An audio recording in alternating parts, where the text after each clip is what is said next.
Ciudad Futura que viene ya venían arrimando, ahí necesitaban muy poquitos votos para llegar al Consejo Municipal. Bueno, esperemos que esta vez se dé.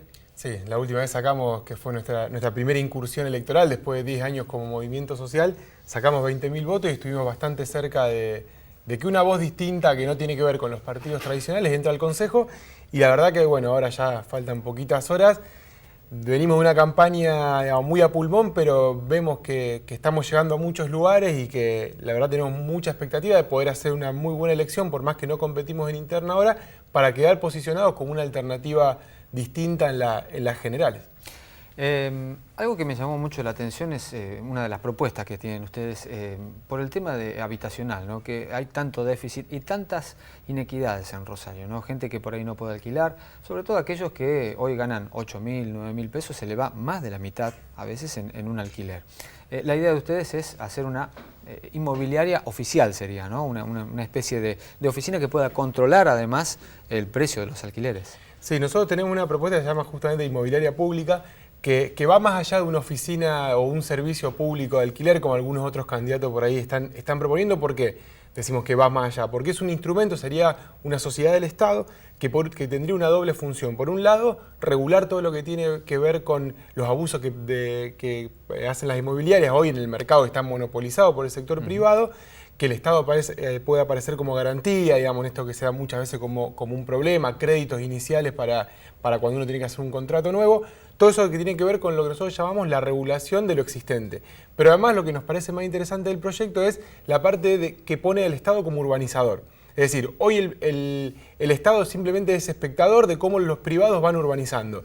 Y el privado, digamos, urbaniza de acuerdo a su propio interés, no al interés de la ciudad. Entonces, lo que nosotros proponemos es, si el Estado muchas veces el que le da valor a determinadas zonas de la ciudad, con obra pública, con infraestructura y demás, bueno, que sea el mismo Estado el que pueda quedarse con esa plusvalía urbana y empezar a construir ciudad mirando a la gente que no tiene vivienda o que está alquilando y no el negocio inmobiliario solamente. Cuando hablamos con partidos que han trabajado intensamente en los barrios, o sea, se habla de inseguridad, se habla de un montón de cuestiones, pero ustedes siempre hacen hincapié en la cuestión social, en la contención, y se habla muy poco del tema de reforzar la policía y todo esto. Hay toda una visión que me parece renovadora con respecto a algo que se viene dando discursos, me parece muy duros, ¿no? Con el tema de la seguridad, que hay que poner más policías y más armas, y ustedes tienen otra visión.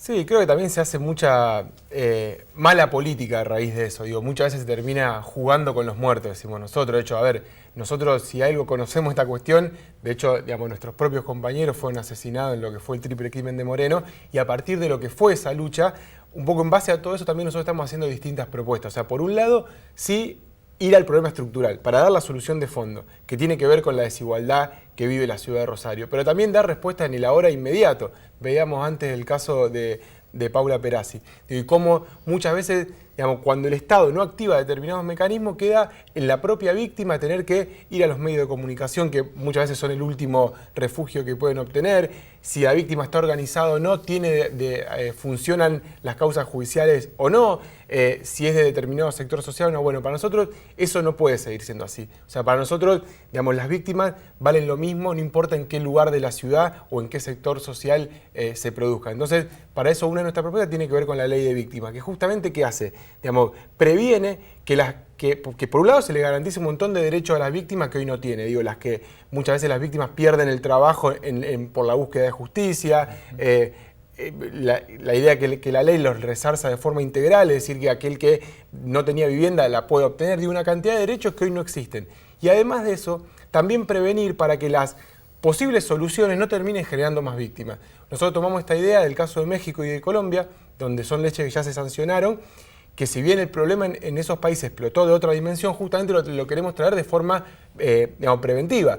En México, cuando uno de los diputados que impulsaba esta ley decía: esta ley es producto de las víctimas que deja la violencia criminal, pero también de las estrategias de seguridad del Estado que dejan más víctimas de las que pretenden resolver. Entonces, para nosotros, la ley de víctimas es encauzar el debate de la seguridad, donde muchos lo único que hacen es hacer política sobre eso y los que tienen que dar respuesta no la dan, para encauzar un debate central que hoy la ciudad está atravesando y no vemos que los mismos de siempre den alguna solución. Estos serían los pilares de Ciudad Futura. ¿Qué otros temas ustedes ven como urgentes que necesita la ciudad y que no se han tratado por lo menos por ahora? Mira, creo que más que las propuestas concretas que digo, está esto, la ley de Vic, la inmobiliaria pública, la misión antiinflación, digamos, temas que muchas veces uno dice, bueno, no son de incumbencia local, parece que desde el Consejo no se puede hacer nada. Nosotros estamos planteando soluciones a esos temas sin tener ningún lugar en el Estado. Entonces nosotros lo que decimos es, si hicimos todo esto sin tener ningún lugar de poder, con muy poco apoyo estatal, imaginémonos si convertimos en política pública. Digo, las escuelas de gestión social. Tenemos 2 escuelas de gestión social, una en Nueva Verde y la otra en Tablada. Si eso lo convertimos en política pública, bueno, podemos tener 50, 100 de estas escuelas para tener otro impacto. Y me parece que ese es el eje de nuestra política, además de las propuestas concretas y lo que ya hicimos, es un modo diferente de ver la política que no tiene tanto que ver con llegar al cargo, sino con ponerse a resolver el problema, a denunciar, digamos, a impugnar aquellos aspectos del sistema que están mal, pero además no quedarse en esa crítica y poner a andar soluciones concretas. Y para eso, para nosotros hace falta nuevas caras, nuevos proyectos políticos, porque si seguimos apostando a que los que vienen siendo, pues, en este caso concejales, nos den alguna respuesta que no nos dieron hasta ahora, va a ser bastante difícil. Digo, uno ve, nosotros competimos contra muchos que son concejales y van por la reelección. Digo, ya mostraron qué cosas podían hacer y qué cosas no. Bueno, me parece que es momento de animarse a apostar por algo distinto que viene creciendo desde otro lugar, o sea, no nos van a ver en las grandes carteleras y demás, sino que justamente entendemos que la política tiene que ver con otra cosa, no tanto con el negocio y ver, bueno, a ver cómo me puedo colar en una lista o con qué empresa acuerdo para poder tener grandes sponsors, sino con convicción, con honestidad, haciendo un trabajo mucho más hormiga, pero que también da sus resultados concretos. Nosotros, un poco siempre decimos, digamos, no pedimos que nos crean a nosotros y no a los otros. Digamos, lo que hicimos es nuestra mejor carta de presentación. Bueno, la idea es profundizarlo. Te voy a pedir una apreciación acerca de lo que se vivió hace horas, nada más, este acuerdo que hubo en los tribunales con respecto a la causa de los monos. Bueno, la verdad nosotros, a ver, también en esto, en el qué hacemos, digamos, nosotros como movimiento social logramos que a partir de lo que fue el triple crimen y de 3 años de movilizaciones permanentes, o sea, todos los meses desde que se cometió el triple crimen hasta el día a diciembre pasado, donde conseguimos la sentencia, movilizamos todos los primeros de mes. O sea, logramos que esa justicia alejada, muchas veces ajena a los problemas del ciudadano común, se empiece a mover y logramos sentencias ejemplificadoras. Fue la primer condena por narcotráfico en Rosario con casi 30 años para todos los imputados. Y esa banda era una banda subsidiaria de la banda de los monos. Y a los monos le están dando 9 años al que más le están dando.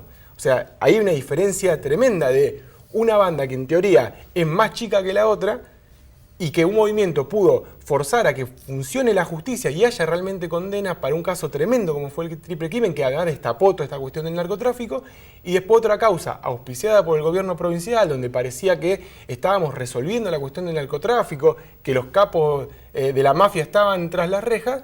De repente en un acuerdo cerrado, digamos, donde nadie se entera cuáles son los términos, aparecen condenas mínimas que entendemos no tienen nada que ver con lo que nos vendieron, que era esta famosa banda que tenía túneles subterráneos, que manejaba la ciudad, y de repente son condenas que son ínfimas en un proceso de espalda a la gente. Eso es lo que nosotros más nos molesta de este caso. Digo, nosotros pudimos forzar un juicio oral y público que se pudo ver, se transmitió, digamos, estuvieron los acusados, cada uno dio tuvieron su derecho a defensa.